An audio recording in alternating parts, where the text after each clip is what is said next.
4 of your 5 champs aren't even like regulars in your lineup. So I'm assuming you're pretty pleased with your depth this year that you built. Yeah, we have a lot of great wrestlers, right? I mean, it's just part of being in this program. Obviously kids know if they come here, they're going to get as good as they can get, and that's part of the fun. And we're happy. I think the guys wrestled well, got a lot of good matches in. A lot of them got 6, some of them got 5 or 6 matches. So it's what we want. You think Josh is back to 100%? He looked pretty good. He looked pretty good. Yeah, he looked really good in Tennessee. His movement, hustle, effort, and just because he wrestles hard, he's just going to keep getting better. But yeah, I think he's looking pretty dang good. I think you mentioned with the rib with him and that being kind of a tough injury to not necessarily come back from, but to keep things up the pace. In what ways were you able to kind of keep him in shape while he was dealing with maybe some of that pain? Well, we just, we have complete confidence in our trainer, Dan Monthly, and our medical staff. So, they push him and know, what kind of condition he needs to be in to compete, but at the same time, give him a chance to heal and get healthy. And so, he took the time he needed to, get back to full speed. Obviously, the last thing you want to do is come back early and just kind of be dealing with something longer than you need to. But yeah, his conditioning looks great, and he's wrestling well. Speaking of health and hurting, what's up with Aaron? How's he doing? What's going on there? He just wanted to get back on the mat and see how he would feel, and that was kind of the idea. Obviously, things didn't go as we kind of hoped for him. Aaron's best of class kind of a human being, but yeah, we're not 100% sure there yet, but we should know shortly. What are his spirits like? I know it's been, he came here with all these plans, and we talked to him early this year. He was really excited to get back, and now he's kind of back in this again. Yeah, he's just a really good human being. Remember Ira Lubert once described in one of his talks, he talks about jacks are better type people that he looks for to partner with, and they have to be things like capable, committed, ethical, and honest. And so that's something I've tried to look at and think about and kind of inspire your kids to be like that, because those are the guys that are the minds that you're going to be as successful as you can be in your life. And Aaron Nagao's, he's a jacks are better all day long, just kind of a kid. So hard worker, very, very disciplined. But yeah, he just unfortunately, even the year he wrestled, he dealt with sickness, throughout the year and some injuries. But he just has a very positive mindset, and he's best of class type of human being. So he'll rebound and just keep plugging away and give his best effort, and that's what he does, and that's who he is.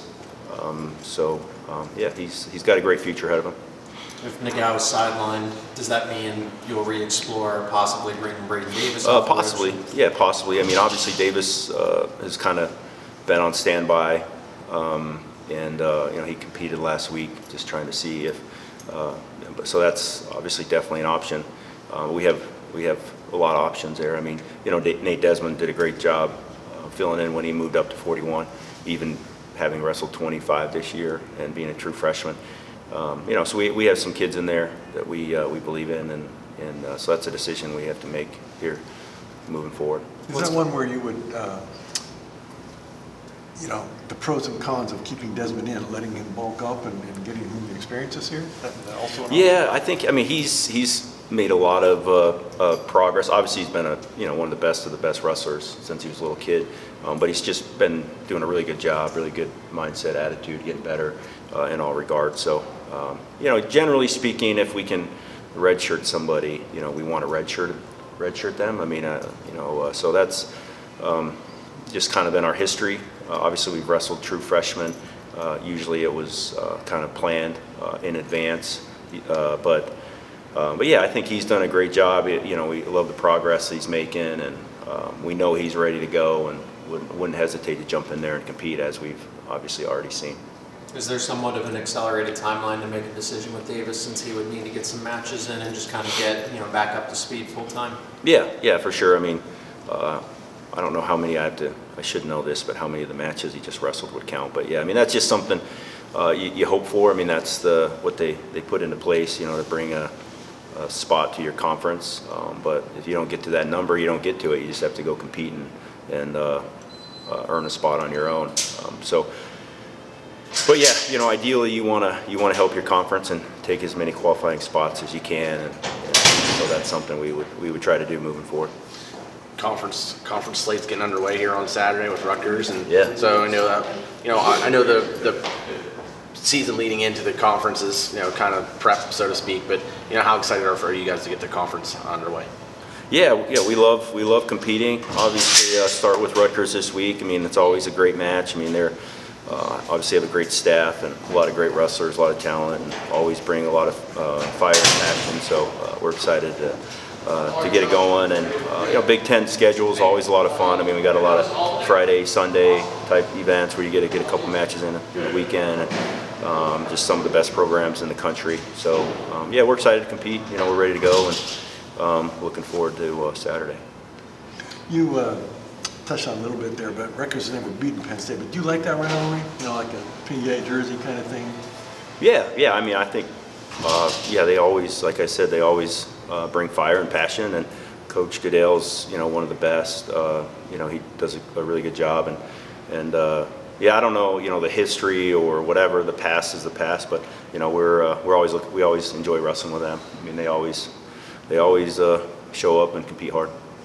Could you add some perspective on that 157 spot, just how PJ Duke, Tyler Kasak, and now Joe Sealey just kind of continues to emerge in his own right? How crowded this weight class is here for Penn State now? Basically, anyone's kind of a plug and play, title contender, All-American contender. Yeah. I think all three of those guys are just incredible wrestlers and just great mindsets, team players. They see the big picture. I mean, you don't come to Penn State if you're not a big picture kind of a person, right? I mean, because that's something our guys seem like they get asked more than anything, which people don't seem to maybe understand, because just maybe the general mentality would be go to the easiest place where you're guaranteed to start, But the kids that come to Penn State are trying to be the best wrrestlers in the world. They're trying to be world Olympic champions. It's just a different mindset that maybe people aren't going to understand. But I mean, Joe Sealey wants to be a world Olympic champion. PJ Duke wants to be a world Olympic champion. Obviously, Tyler Kasak wants to be a world Olympic champion. And things will work out. I mean, they're all still young, and guys are still growing, and but yeah, I mean, they just they're three kids we have a lot of confidence in. Obviously we really appreciate and love each one of them, and things are going to be great. We know obviously you guys aren't worried about records and things like that, but should you guys beat Rutgers on Saturday, it'll be the all-time NCAA mark for dual streak wins. So Man, I know it's, like I said, I know it's not something you guys focus on, but what would that maybe mean to you as a coach and the coaching staff to maybe just have something like that? well, I mean, I don't know what the difference is between that and the last one, really. 1 and 2. This one includes Division 2. Yes. Oh, Division II. Yeah. Okay. I mean, we don't think about that stuff. I mean, we're trying to be the best we can be in our next match. We don't put that on our kids. I think the last time I mentioned this somewhere where Jim kind of pointed out this is a 75-year record, which I thought, I mean, that's a pretty cool thing. I'm really excited for Penn State to have that now. I think that's a cool thing, and something that should mean a lot to the program and our alumni and the kids now. I mean, it's not going to be a big deal to them, and it's not even. But in the future, looking back, I mean, maybe it'll stand another 75 years. Maybe it'll stand 5 years. Who knows? I mean, that's what makes sports fun and exciting. But yeah, our job is just to show up and be the best we can be on competition day and help each individual do the same thing, and everything else will be fine. Looks like you moved things. Maybe you're going to practice this morning, but what do you do like during this week? There's nobody around. To keep the kids busy. Yeah, I mean, we're used to, wrestling's one of those sports where we train through the holidays, and they don't get Thanksgiving off or even spring break. I mean, it's just part of our season. So we actually like those days. It's quiet around here, you know, the town's a little quiet. So, but yeah, we have the ability to, move practice around and just for fun and give these guys something new. We do that. Obviously going today at 10 it's nice, and we'll give these guys the afternoon off, or we'll bring them back and run them into the ground. I don't know. We got to figure that out. We got a lot of options. Second half of the season can be a good turning point for Cole Mirasola. What are you looking from him, or what can he really improve upon to set himself apart? Yeah, I mean, I think he's shown that he's obviously right there.